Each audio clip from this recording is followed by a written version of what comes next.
সংসারে টাকা কামায় কে? বাবা। একটু জোরে বলেন না। তো অনেকের তো ছোট অবস্থায় বাবা মারা গেছে, অনেকের তো ছোট অবস্থায়, আপনাদের এখানে যায়নি?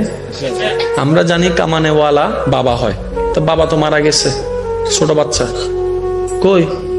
ছেলে তো উপবাস নাই, বউ তো উপবাস নাই, কোনো না কোনো ভাবে আল্লাহ বলে যে কোনো না কোনো ভাবে না, খাওয়াই তো আমি আল্লাহ, আনার রাজ্জাক, আমি তো রিজিক দাতা।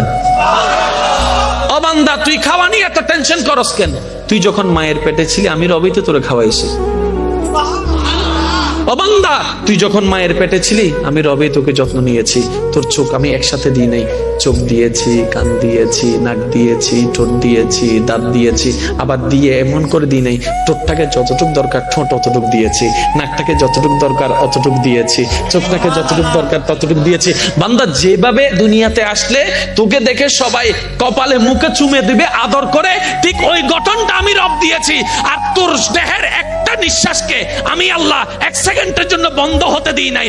যদিও তুই মায়ের পেটের ভিতরে পানির ভিতরে ছিলি, সেখানের ভিতর আমি আল্লাহ রহমত দিয়ে নিঃশ্বাসের ব্যবস্থা করে দিয়েছি। আমি রব আছি, তো তোর টেনশন কি? তোর টেনশন থাকার দরকার নেই। তুই শুধু একটা কাজ কর, দুনিয়াকে দুনিয়ার বুঝ দে, তোর মনটাকে আমাকে দিয়ে দে।